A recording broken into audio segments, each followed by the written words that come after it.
Bismillah ar-Rahman ar-Rahim. Your Excellency, Dr. Jaishankar, Honorable Minister of External Affairs of India, Honorable Ministers of Foreign Affairs of the BRICS member states, distinguished representatives, esteemed colleagues. As you have all witnessed, my country has within the span of less than a year twice been subjected to brutal and unlawful aggression by the United States and Israel. The attacks on my people have been justified with false claims that run counter to the informed assessments of the International Atomic Energy Agency and even America's own intelligence community. The truth is that Iran, like many other independent nations, is the victim of illegal expansionism and warmongering. These are ugly things which have no place in today's world. Those who pursue reckless adventures may believe it furthers their geopolitical interests. But as consumers and governments around the world now sense and understand, regional instability is a lose-lose proposition for all sides, including the aggressors. In the face of horrific violence, the Iranian people have firmly and proudly stood up for themselves. Did we retreat from our ideal of independence? Did we surrender to the will and whims of imperial power?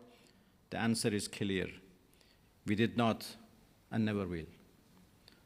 I come from an ancient land whose leaders have stood courageously by their people in the pursuit of justice, independence, and the defense of sovereignty and territorial integrity, sacrificing their lives for historic and national ideals.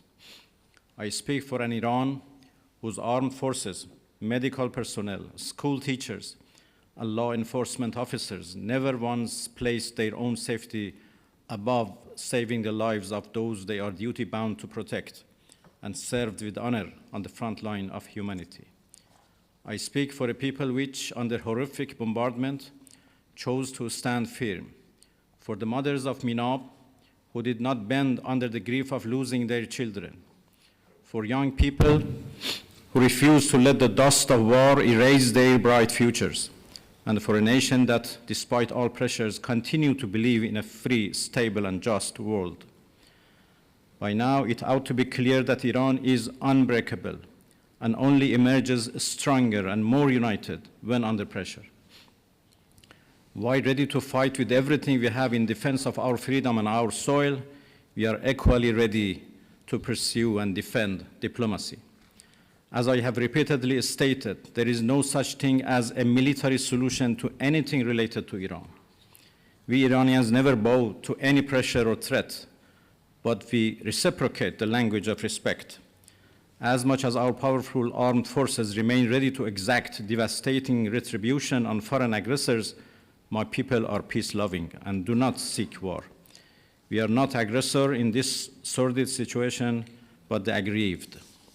Mr. Chairman, distinguished colleagues, over the past year, I have had the honor of participating in 2 BRICS conferences to convey the government of Iran's conviction that this platform symbolizes the emergence of a new global order, an order in which the global South is a primary architect of the world's future.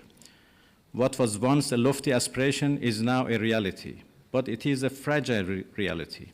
Imperial power in decline wants to turn back the clock and is desperately lashing out on its way down.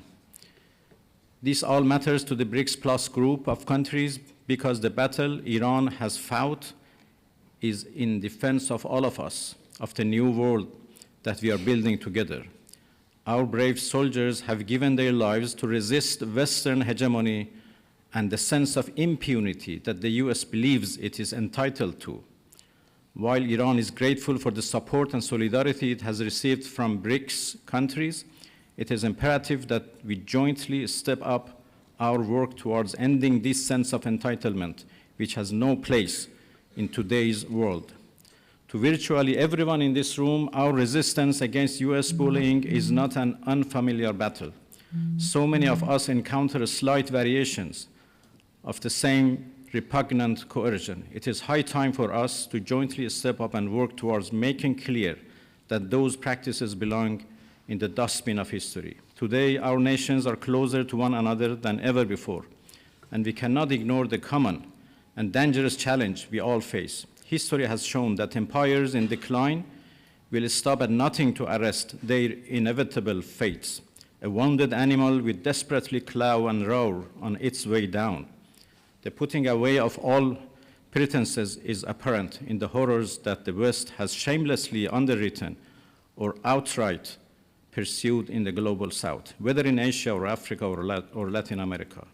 What was once framed as unthinkable and decidedly shameful is now either overlooked or openly embarrassed in Western capitals, i.e. horrific genocide, shocking violations of the sovereignty of nations, and outright state piracy on the high seas. These crimes and the Western silence they are met with can only take place if there is a sense of impunity. That false sense of entitlement must be shattered by all of us.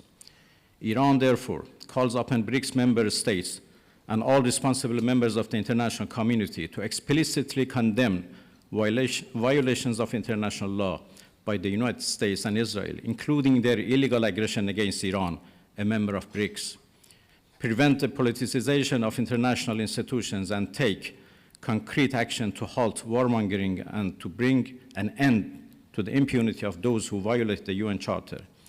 We believe that BRICS can and must become one of the principal pillars in shaping a more just, balanced, and humane global order, an order in which might can never make right. Nations which stand up for their dignity and independence may endure hardship, but they will never be defeated. Thank you, Mr. Chairman, for your attention. Thank you, Excellency. I would